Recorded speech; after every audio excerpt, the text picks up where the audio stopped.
Bonjour et bienvenue, ici Nat et Lorraine et vous écoutez le podcast Ayurveda, le premier podcast francophone dédié à la médecine traditionnelle indienne. Un vendredi sur deux, nous recevons des invités inspirants pour aborder des thématiques variées autour du bien-être et de la santé au naturel. Notre objectif est de rendre l'Ayurveda accessible à tous, alors si ce podcast vous plaît, n'oubliez pas de nous soutenir avec 5 étoiles sur Apple Podcast ou sur votre plateforme d'écoute préférée. Et si vous souhaitez approfondir les bases de l'Ayurveda ou l'alimentation ayurvédique, vous pouvez vous procurer les packs du sommet de l'Ayurveda sur notre site podcast-ayurveda.com. Tout de suite, place à l'épisode du jour.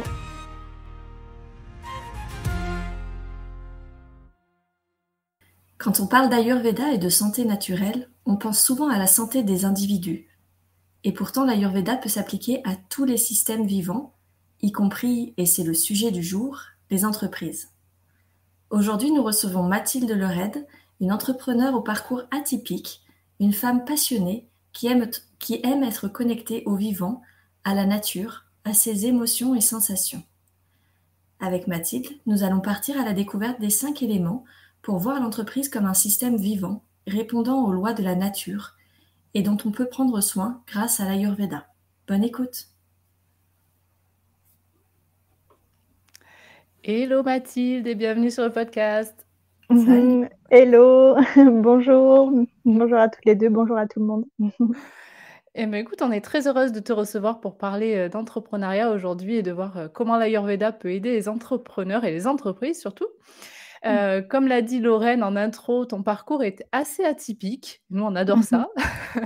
Tu as notamment été chargée de communication, chargée de projet, prof de yoga, masseuse, agricultrice. Donc, un parcours très varié. Est-ce que tu peux nous dire déjà un petit peu pour qu'on fasse plus connaissance avec toi, comment est-ce que tu as découvert l'Ayurveda et comment tu t'es intéressée à l'Ayurveda au sein de l'entreprise, l'Ayurveda pour les entreprises? Oui, bien sûr, avec plaisir. Alors, moi, à la base, j'ai une formation universitaire en communication, en montage de projet. J'ai cheminé avec ces parcours qui m'intéressaient bien. Mais à côté de ça, j'avais des problèmes de santé, donc rien à voir. Mais j'ai commencé un parcours personnel pour trouver la santé et j'ai découvert l'Ayurveda comme ça, au niveau personnel. Et quand j'ai découvert l'Ayurveda, ça a été un énorme coup de cœur et une grande envie d'aller plus loin dans la connaissance de cette médecine, de cette pensée, de cette philosophie de vie. Et donc, je me suis formée. Et donc, j'ai décidé de travailler plutôt dans l'Ayurveda et le yoga en ayant quelques missions temporaires en tant que chargée de communication, chargée de projet. Mais au tout début de mon activité professionnelle, je scindais vraiment mes deux activités. Et puis, à un moment donné, dans mon chemin professionnel, donc j'ai arrêté ma première entreprise qui s'appelait Le Parfum des Roses en yoga et en Ayurveda. J'ai repris un poste salarié en communication. J'avais envie de revenir à une dynamique de projet, de travailler avec d'autres personnes, de revenir dans le monde de l'entreprise. Et ça a été une super expérience, très enrichissante, mais néanmoins qui m'a redonné envie de revenir à mon compte, d'être entrepreneur et de recréer une deuxième entreprise, donc Ayurveda et entrepreneuriat. Et là, j'ai eu envie de créer la fusion entre mes connaissances plutôt universitaires et professionnelles classiques, la communication, le projet et l'Ayurveda. Et là, j'ai créé mon modèle d'Ayurveda des entreprises. Donc, c'est pas un modèle, c'est pas quelque chose que j'ai appris de quelqu'un. C'est quelque chose que j'ai moi-même modélisé. Pourquoi ? Parce qu'en ayant accompagné des individuels pendant 7 ans via l'Ayurveda et le yoga, je me suis rendu compte que c'était des personnes qui venaient chercher un rééquilibrage, une bonne santé au niveau personnel, mais le facteur professionnel, leur travail finalement venait les déséquilibrer. Et j'ai senti à quel point il y avait peut-être urgence ou en tout cas un gros besoin à venir œuvrer dans le monde du travail pour apporter peut-être une vision qui est celle de l'Ayurveda en fait, qui est une vision vivante et pérenne en fait. Donc j'ai créé mon modèle. Super. Ce modèle que du coup tu peux définir comme vraiment médecine de l'entreprise, n'est-ce pas ? Puisque tu nous avais nommé ça, on avait trouvé ça chouette comme nom. Comment tu définirais pour commencer une entreprise qui est en bonne santé ou au contraire une entreprise en difficulté ? Alors, il y a énormément de réponses à cette question. Il peut vraiment y avoir beaucoup de symptômes de maladie dans l'entreprise. Ça peut être autant au niveau économique, financier, matériel, qu'au niveau des relations professionnelles. Ça peut être au niveau d'un manque de sens des salariés. Ça peut être un problème de communication. Ça peut être vraiment beaucoup de choses en fait. Donc, le modèle de l'Ayurveda des entreprises, je l'ai créé de façon à ce qu'il s'appuie sur les 5 éléments de l'Ayurveda, qui sont la terre, l'eau, le feu, l'air et l'éther. Et du coup, chaque élément va avoir son équilibre et ses déséquilibres. Et du coup, les déséquilibres, les maladies de l'entreprise, elles peuvent être à ces 5 niveaux séparément ou une imbrication de déséquilibre des différents éléments.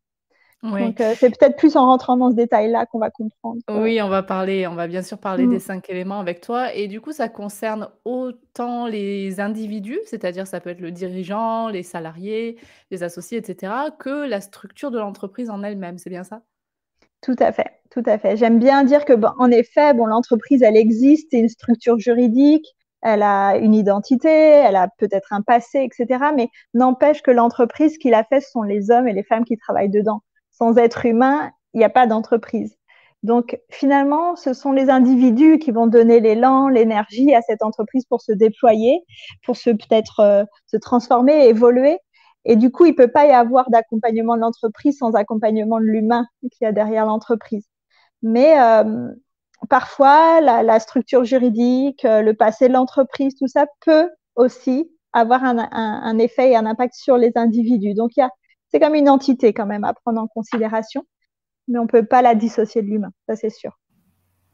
C'est vraiment comme si l'entreprise avait est un individu à part entière avec ses propres éléments qui la constituent et chaque individu qui apporte également ses éléments dominants. Comment justement dans l'entreprise on peut reconnaître les 5 éléments que tu as cités?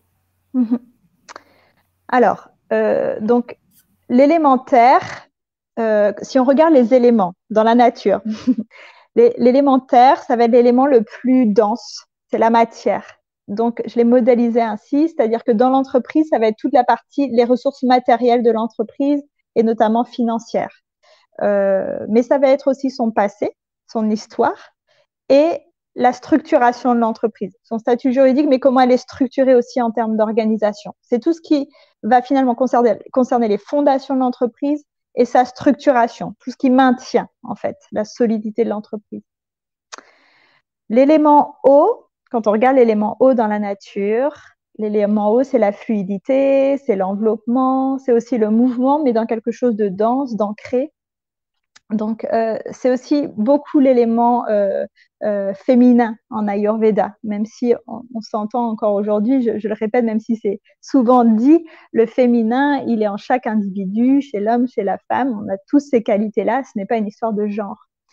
Donc, dans l'élément eau de l'entreprise, on va trouver la créativité de l'entreprise, le plaisir à travailler, le fait d'aimer être là, avec ses collègues, dans son travail, dans son activité. Et ça va être aussi toute l'intelligence émotionnelle entre salariés, avec la direction, mais aussi avec les différents partenaires, les clients, toutes les personnes que l'on peut rencontrer dans la sphère professionnelle. Sachant que les émotions dans notre société, on a plutôt tendance à les refouler de manière générale. Et puis, et particulièrement dans le monde de l'entreprise. C'est ça, et encore plus dans le monde du travail. On en a peur, on ne sait pas comment faire, on en a peur, et du coup, on rejette. Mais voilà, c'est pas une façon de faire pour pouvoir trouver l'équilibre. L'idée, c'est vraiment de venir comprendre les émotions, la place des émotions, leur rôle, et comment elles peuvent venir informer, donner des informations finalement intéressantes et importantes à utiliser pour que le groupe fonctionne. Après l'élément feu, donc quand on regarde l'élément feu dans la nature, il est brillant, c'est l'énergie, c'est la lumière, c'est une énergie qui est montante, qu'on voit, qui est chaleureuse et qui est plutôt rattachée aux qualités masculines. Donc dans l'entreprise, ça va être la vision, ce que l'on voit. Donc la vision de l'entreprise, la vision du dirigeant, à long terme, à court terme, à moyen terme, entre les deux. Et ça va être aussi l'énergie qu'on déploie pour atteindre cette vision, donc le plan d'action concret. Qu'est-ce qu'on pose comme acte, qu'est-ce qu'on met comme limite, quels sont nos oui, quels sont nos non.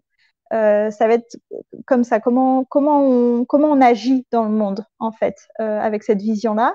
Et l'élément feu, en Ayurveda, on peut le relier au mental. Donc, c'est quelle pensée on va nourrir, quel mindset, quelle pensée on va nourrir pour atteindre cette vision, pour poser des plans d'action. Et moi, j'aime le relier aussi à l'ego. Donc, l'ego, c'est encore une dimension. Encore un grand sujet dans l'entreprise. C'est ça. Partout, en fait, partout. Et aussi, peut-être, ce que j'aime bien clarifier, c'est qu'en Occident, on peut avoir une image de l'ego comme quelqu'un qui a beaucoup d'ego. Ça va être quelqu'un qui s'écoute beaucoup parler, qui peut être un peu trop sûr de lui, voire à écraser les autres. Enfin, on a cette vision-là. Moi, je reviens à une vision qui est peut-être plus orientale. Pour moi, l'ego, ça va être un peu notre rôle, quel personnage on se donne, on joue en fait dans telle ou telle circonstance. Donc, c'est quelle qualité je dois utiliser, mettre en place pour jouer ce rôle, pour être bien dans cette fonction, dans ce dharma. Donc, il y a un dharma de chef d'entreprise, un dharma de salarié, un dharma de papa, un dharma de maman, un dharma de, je sais pas, de joueur de badminton. Et en fait, on va jouer des rôles comme ça dans les différentes situations de la vie. Et donc, c'est comment je peux avoir un ego bien positionné en fonction du rôle que je suis en train de jouer là maintenant, dans l'instant présent. Donc voilà, j'accompagne sur cette vision plus orientale de l'ego qui permet que chacun dans l'entreprise trouve sa juste place, comprenne sa juste place et que ce soit bien clair pour tout le monde. Voilà.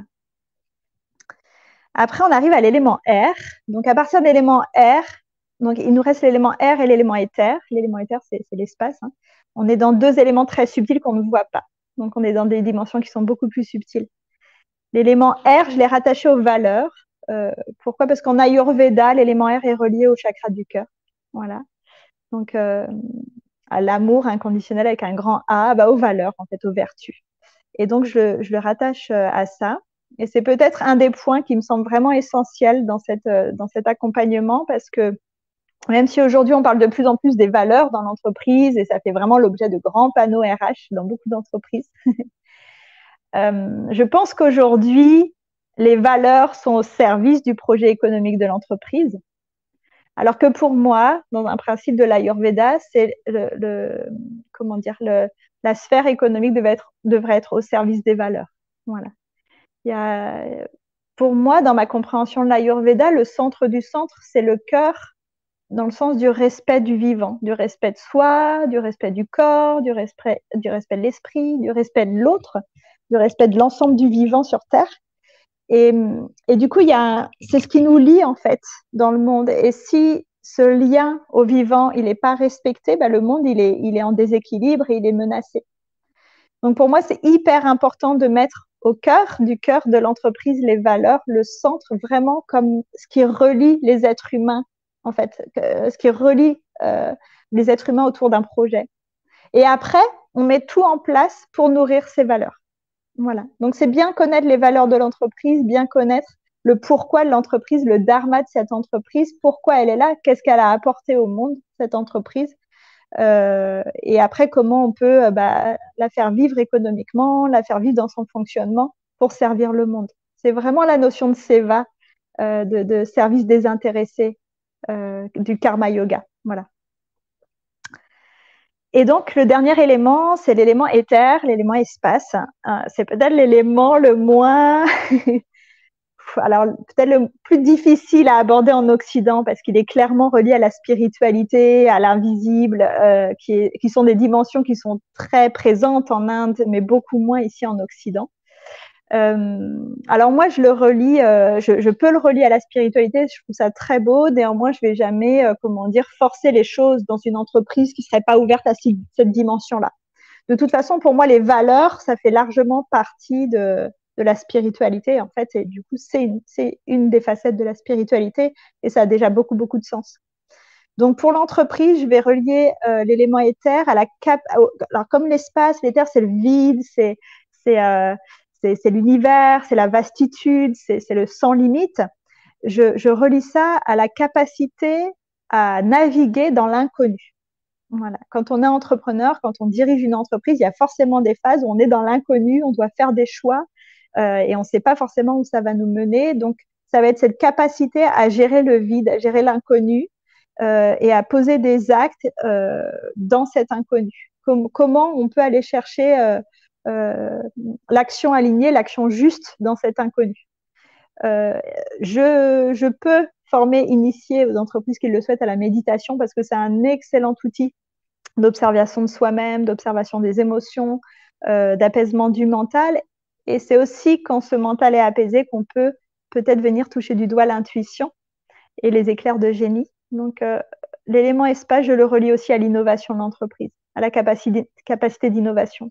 Parce que si on reste tout le temps dans ce qu'on connaît ou dans ce que le monde connaît, on ne pourra jamais évoluer. Or, la vie, elle est tout le temps en évolution, elle est tout le temps en changement, en permanence. Et c'est un des enjeux de l'entreprise et de l'entrepreneuriat, c'est quand même d'innover, d'apporter de l'évolution dans le monde. Et j'ai envie de dire, et c'est en ce sens que c'est hyper important que tous les éléments soient connectés entre eux, c'est comment je peux innover dans un cadre qui va respecter les valeurs, qui va respecter mon équipe, qui va respecter finalement les lois du vivant. Et pour moi, les lois du vivant, elles sont faites elles doivent aboutir à l'harmonie, elles doivent aboutir au respect des uns et des autres. Ces lois, elles doivent aboutir à la paix dans le monde, en fait. Donc, c'est comment je peux innover dans ce cadre du dharma, de la vie, comment je peux innover dans le respect du monde, quoi. C'est très beau. OK, alors du coup, tu nous as parlé des 5 éléments là dans l'entreprise et il y a certainement des entrepreneurs ou des gens qui se reconnaîtront en fait, qui reconnaîtront peut-être certaines difficultés qu'ils ont dans leur entreprise à travers les 5 éléments. Comment est-ce que tu t'y prends pour, rééquilibrer tout ça? Comment est-ce qu'on peut, trouver l'harmonie dans son entreprise justement en prenant en compte ces 5 éléments? Bah déjà, c'est très important de faire un diagnostic, de faire un diagnostic où sont les déséquilibres en fait. Par exemple, si on prend l'élément feu, un feu où il manquerait du feu, un déséquilibre de manque de feu, ce serait par exemple qu'il n'y ait pas de vision d'entreprise et du coup, les actions elles sont dispersées. Ou alors il peut y avoir une vision mais il n'y a aucun plan d'action, donc finalement on n'arrive jamais à atteindre la vision. Il peut y avoir un problème au niveau de l'ego, de la place de chacun finalement, où finalement les fiches de poste correspondent pas forcément à ce que la personne fait. Donc ça, ce serait un manque de feu.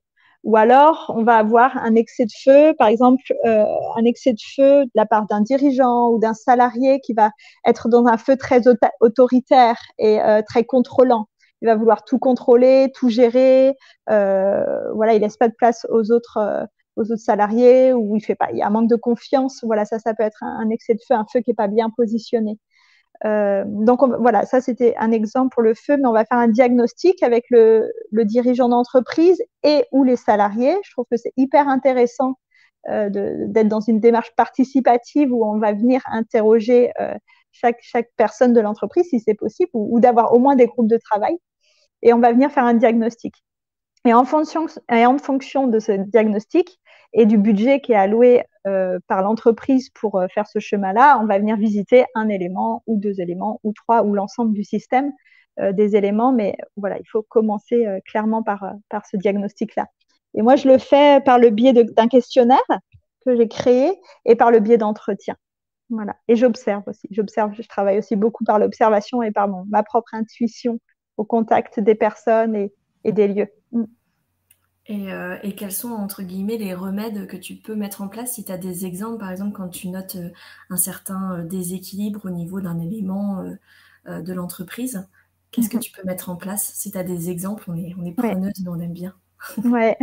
Oui. De toute façon, je peux que répondre par des exemples parce qu'il y a tellement de cas de figure. Par exemple, si on prend un déséquilibre sur l'élément O, l'intelligence émotionnelle, je reviens là-dessus parce que c'est vraiment un gros dossier dans beaucoup d'entreprises. Donc, je vais venir déjà faire une formation sur c'est quoi une émotion, à quoi elle sert, comment on peut reconnaître une émotion. Donc, moi, je m'appuie sur un système que j'ai créé, mais j'ai pas inventé l'eau chaude ou le fil à couper de beurre, mais voilà, je m'appuie là-dessus. C'est ce que j'appelle la méthode WAKA. Donc, c'est observer ce qui se passe dans le corps quand il y a une émotion, accueillir l'émotion avec bienveillance, sans jugement, comprendre l'émotion, quel est le besoin derrière l'émotion, et agir et poser une action alignée par rapport à la compréhension de cette émotion. Donc ça, voilà, c'est le type d'exemple que je peux faire, c'est apporter une formation. Donc là, c'est un maxi accéléré. Apporter une formation sur les émotions et après sur la communication non violente. Donc comment on peut communiquer au sein d'une équipe, quelle va être la place des émotions, est-ce qu'on ne peut pas dédier un temps pour cette intelligence émotionnelle dans la semaine ou dans le mois entre collègues. Voilà un exemple. Au niveau toujours dans l'élément O, du plaisir, de la créativité, je pense sincèrement, alors à des degrés différents en fonction de chaque personne, mais je pense sincèrement que chaque individu a besoin de sentir qu'il peut se déployer en tant qu'individu unique à travers son travail et de déployer sa forme de créativité. Donc, il y a des gens qui ont un très grand besoin créatif et d'autres moins. Mais l'idée, c'est qu'une entreprise puisse laisser cette place quand elle a besoin de s'exprimer chez la personne qui travaille. Une personne qui ne peut pas exprimer son individualité, son unicité, sa créativité, sa joie, son plaisir dans le travail, c'est une personne qui va s'éteindre et qui va peut-être développer des frustrations, de la colère et des rapports ambivalents ou délicats avec ses collègues ou des clients. Donc, c'est de créer des espaces de créativité, de venir être à l'écoute de ces besoins-là chez le salarié, de créer des espaces de rencontre, de plaisir et de créativité entre salariés. Voilà. Et d'être vraiment à l'écoute, comment dire. Parce que des fois, on pose des actions qui peuvent être un peu, comment dire, un peu formelles, vous voyez. On va faire ça. Allez, on va tous faire du sport. Je sais pas. Voilà, c'est comment on peut le mettre au quotidien, dans quelque chose de doux, dans quelque chose où la personne, elle peut se sentir écoutée et valorisée dans son travail au quotidien. Parce que si elle est dévalorisée au quotidien et qu'on lui offre juste un petit temps, une fois par an, pour être créative, vous voyez, c'est pas infusé réellement dans le travail, quoi. Il y a un autre déséquilibre qu'on voit très, très souvent, chez les entrepreneurs et dans le monde de l'entreprise qui est plutôt, je pense, relié à l'élément R, qui va être tout ce qui est dispersion, problème de gestion du temps, gestion des tâches. Comment est-ce que tu vas adresser ce genre de problématique? Ouais, c'est un déséquilibre de l'air, mais ça peut être aussi un déséquilibre de la terre, un manque d'ancrage. Là, c'est pareil, c'est important de venir reposer la structure de l'entreprise. Comment elle fonctionne, quelle est la mission de chacun, quel est le rôle de chacun, quelle est la vision, quel est le plan d'action, donc quel va être le rôle et les actions à mener pour chaque personne, de venir réétablir ça, clarifier ça, s'assurer que c'est bien clair dans la tête de chacun et avoir un document, enfin avoir où il y a un outil en fait matériel, concret sur lequel les gens peuvent s'appuyer et revenir dessus pour se structurer. Néanmoins, des fois, dans certaines entreprises, le problème, il n'est pas tant que la personne, elle ne sait pas ce qu'elle a à faire. Il est sur le fait qu'on en demande peut-être trop aux personnes. Voilà. Et que du coup, là, c'est vraiment aux dirigeants, au H1, c'est vraiment aux dirigeants de se poser la question, les tâches que je donne aux salariés, est-ce que c'est faisable par rapport à leurs compétences dans le temps imparti? Et c'est peut-être de revoir ça, en fait, et de voir encore une fois, où se situe la source du problème et du déséquilibre et de venir à la source. Et non pas, si on voit qu'on met en place des actions, mais que rien ne change, c'est qu'on n'est pas sur la source du problème, en fait. Donc, avoir l'honnêteté, peut-être en tant que dirigeant, des fois de se remettre en question et de se dire, là, si ça marche pas, c'est peut-être pas la faute de mes salariés, c'est peut-être moi ou la gestion de mes équipes, des supérieurs hiérarchiques, entre guillemets. Peut-être qu'on a une remise en question à faire dans notre fonctionnement. Est-ce que le diagnostic de l'entreprise t'amène souvent à faire des diagnostics individuels au sein de l'entreprise? Oui, oui, très souvent. Oui, oui, parce que de ce que je remarque, voilà, ce n'est que mon analyse à moi, mais assez souvent, les problèmes de l'entreprise sont celles du dirigeant. Assez souvent, les déséquilibres de l'entreprise sont les déséquilibres des éléments chez le dirigeant. Voilà. Alors, j'accompagne pas des gros groupes, hein, plus de 2000, 3000 personnes. J'en suis pas là. C'était ma question suivante. Comment tu fais et quand il y a aussi multi-sites, en fait, tu sais, des entreprises où il y a vraiment aussi des problématiques, ne serait-ce que dès la structure, tu vois, dès l'élémentaire, quand tu es multi-site avec vraiment des gens partout, des gens en télétravail, des gens sur site. Enfin, je trouve que, tu vois, ça serait hyper intéressant de pouvoir leur appliquer aussi un diagnostic pour pouvoir leur donner des pistes quelquefois, mais tout à fait. Chaque chose en son temps. Ouais, bah, c'est des systèmes qui deviennent très très complexes, et on peut pas demander, comment dire, la même réactivité dans le changement des pratiques et du coup dans les résultats à un très gros groupe qu'à une entreprise avec 2-3 salariés. C'est pas possible. Donc, je pense l'outil il est le même, la grille de lecture elle est la même, mais ce sera peut-être beaucoup plus long et fastidieux à mettre en place sur un gros groupe. Et puis, comme on l'a déjà dit tout à l'heure, c'est tellement lié à l'humain et à la bonne volonté de chacun de rentrer dans ce système-là et d'avoir envie d'adhérer à un système périn, viable, sain. Il peut y avoir des très grosses résistances. L'humain est fait de beaucoup de résistances. Donc, c'est très subtil et très complexe. Et du coup, évidemment, voilà, il n'y a pas une seule réponse. Par contre, une chose est sûre, c'est que si le dirigeant n'est pas à la tête de ce processus-là et n'est pas complètement lui-même convaincu et puis habité par ce processus-là, s'il n'est pas dans ce cas de figure-là, le processus, il n'aboutira pas. L'entreprise, elle a besoin de sentir que ce qui est demandé aux salariés, c'est incarné par le dirigeant.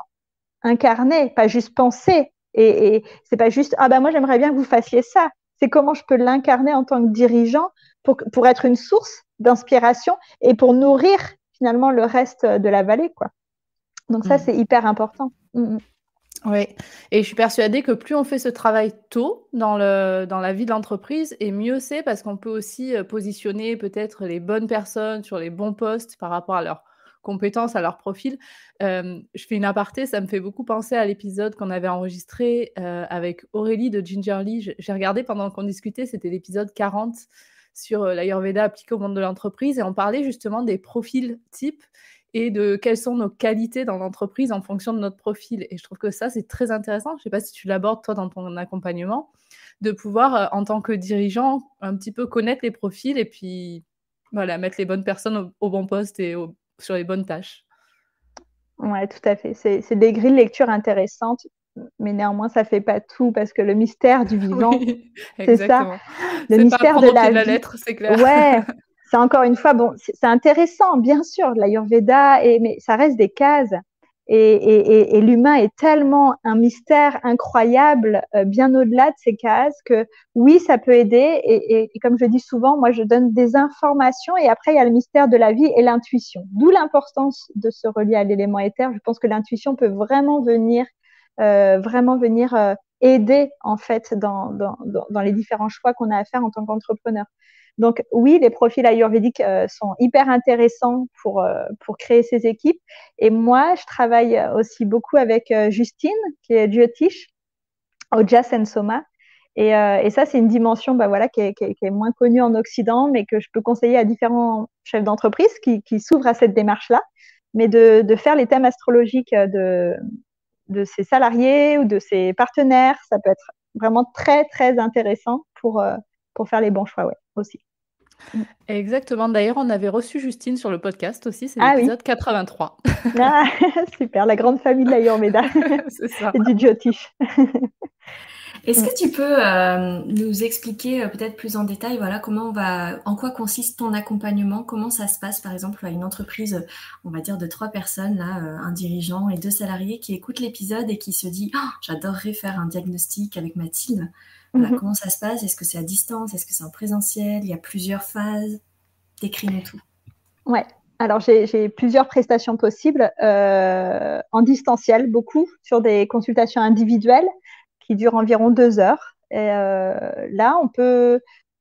alors, avant, c'était un accompagnement qui se faisait en 7 séances. Voilà, il y a une séance d'ouverture, après on faisait les 5 éléments, séance de fermeture. Maintenant, je suis plus libre, c'est-à-dire qu'on fait une séance de découverte, de rencontre, et puis après, si on a envie de travailler que sur un élément, on travaille que sur un élément. Voilà, donc ça, c'est des séances individuelles, souvent en visio, ça peut être en présentiel si on habite à côté, mais souvent en visio. Et après, je propose des journées en coaching collectif. Là, ce qui est intéressant, c'est d'avoir le côté collectif et d'avoir le retour de différents participants et comment les histoires des uns et des autres fait écho et comment on peut aussi trouver des solutions et avoir des réflexions en intelligence collective sur toutes ces dimensions. C'est très intéressant aussi. Et après, mon chouchou de mes prestations, c'est ce que j'appelle les panchakarma d'entreprise. Et là, ce sont 5 jours à 7 jours vraiment de retraite pour les entrepreneurs. On vient vraiment prendre le temps déjà de prendre soin de soi, vraiment, avec l'Ayurveda et le yoga, et de prendre le temps de réfléchir à tous ces points-là et de voir comment on peut venir assainir chaque élément pour son entreprise et comment on peut venir les faire danser ensemble. Et là, c'est vraiment une retraite, vraiment d'un petit groupe. Et la prochaine sera du 10 au 14 juillet, là, en Normandie, pour cette année. Voilà. Ok, excellent. Eh ben, écoute, on te souhaite d'accompagner plein d'entrepreneurs et d'entreprises, dans dans leur, santé, individuelle et structurelle. Est-ce qu'il y a des points que tu voulais aborder qu'on n'a peut-être pas encore abordé dans cet épisode? Est-ce qu'il y a quelque chose qui te semble important dont on n'aurait pas parlé? J'ai l'impression qu'on a déjà fait un beau tour d'horizon, bien que chaque point pourrait être développé pendant des heures, parce qu'il y a beaucoup de choses à dire et parce que je suis passionnée. Mais là, je pense qu'on a fait déjà pas mal de tours d'horizon. Voilà. OK. Peut-être qu'on peut terminer par, ta vision à toi de l'entreprise. De quoi tu as envie pour les entreprises, qui se créent ou qui se développent ou qui se transforment aujourd'hui? De quoi tu as envie? Qu'est-ce que tu as envie de transmettre? Alors, ce que j'ai peut-être le plus envie de transmettre, c'est la joie d'incarner sa voix. La joie de comprendre la notion de dharma, la joie de comprendre que chaque individu peut avoir sa place et une belle place dans le monde et peut œuvrer dans le monde de façon positive et à quel point ça nous est rendu en abondance par la vie. Et une phrase qui m'a toujours touchée sur mon chemin avec l'Ayurveda, c'est le dharma protège le dharma et le dharma détruit la dharma. Le dharma, c'est ce qui est juste, donc ça protège ce qui est juste. Et l'adharma, c'est ce qui n'est pas juste. C'est ce qui provoque de la souffrance, de la violence. Donc le dharma, il va détruire ce qui n'est pas juste. Et du coup, j'ai l'intime conviction que quand on est porté par des convictions, qu'on le fait de façon honnête, claire, avec vraiment un bon plan d'action, une vision claire, avec beaucoup de discernement, la vie nous soutient dans ce processus-là. Et c'est une grande joie, enfin voilà, c'est une grande joie et je souhaite, voilà, pour tous les entrepreneurs et pour tous les salariés, parce que tout le monde n'a pas l'âme d'être entrepreneur. Et c'est hyper important que chacun trouve sa place, que chacun puisse travailler dans la joie et dans le respect mutuel et dans une profonde compréhension du sens qu'il a et de ce qu'il peut apporter sur Terre. Ouais.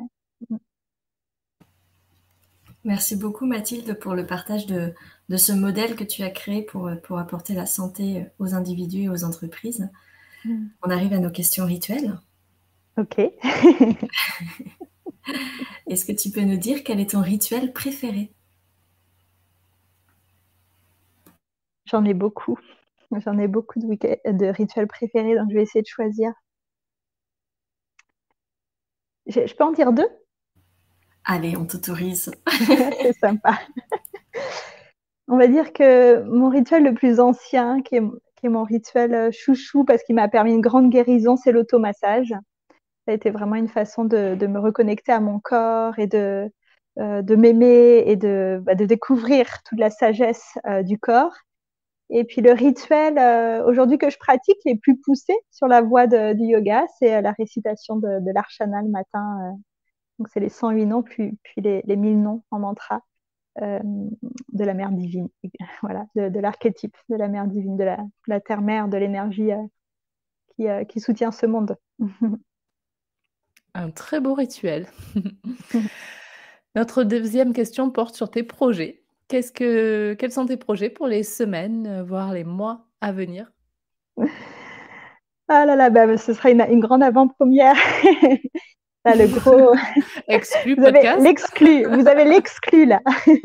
Ouais, vous avez l'exclu parce que le grand projet là qui est en train d'émerger, c'est de créer une école. Voilà. Donc, j'aimerais créer la première école d'Ayurveda des entreprises. Voilà. Donc, c'est dans les bacs. Ah ouais, sacré projet. Ouais. Qui s'adresserait à tous, ou il faut d'abord avoir des bases en Ayurveda, être praticien en Ayurveda ou... Non, l'idée là, c'est vraiment de l'Ayurveda des entreprises. Donc, ce serait pour les entrepreneurs ou les porteurs de projets. Donc, avec ou sans base en Ayurveda. On revient sur les bases. Voilà, l'idée étant de leur transmettre des connaissances, mais pas que eux spécialement après les retransmettent. Là, c'est vraiment de leur apprendre.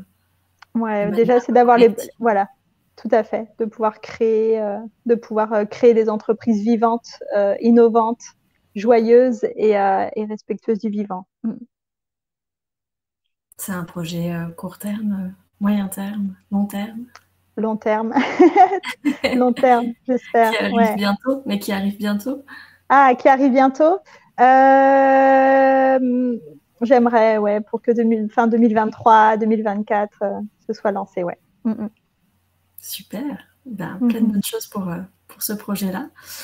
Et notre dernière question s'appelle l'instant de gratitude. Qui aimerais-tu remercier, ou de manière plus globale, qu'est-ce que tu aimerais remercier? Je rentre dans mon cœur. Je voudrais remercier l'amour, parce que sans amour, le monde ne serait plus vivable. Donc, pour toutes les personnes ou tous les éléments, ça peut être un arbre, un oiseau, le silence, tous les éléments qui me mettent en amour et qui me permettent de sentir que c'est doux et bon de vivre sur Terre. Et je pense que c'est la même chose pour tout être vivant sur Terre qui a besoin de sentir cet amour, cette douceur. Excellent, merci beaucoup Mathilde. Merci à vous. On a été ravis de te recevoir aujourd'hui. C'était un très bel épisode, j'ai beaucoup apprécié. Merci. Et on mettra bien entendu dans les notes de l'épisode tous les liens pour pouvoir te retrouver. Si les personnes ont envie de prendre contact avec toi, on trouve tout ça dans la description de l'épisode. Avec grand plaisir. On te souhaite plein de belles choses, Mathilde. Prends soin de toi. Merci, vous aussi. Et très belle continuation pour votre podcast. Toi aussi. Et pour vous. Merci beaucoup. À bientôt. À bientôt. Merci d'avoir écouté cet épisode. Et s'il vous a plu, venez nous le dire avec une note 5 étoiles et un commentaire sur votre plateforme d'écoute ou sur nos comptes Instagram et Facebook, Podcast Ayurveda.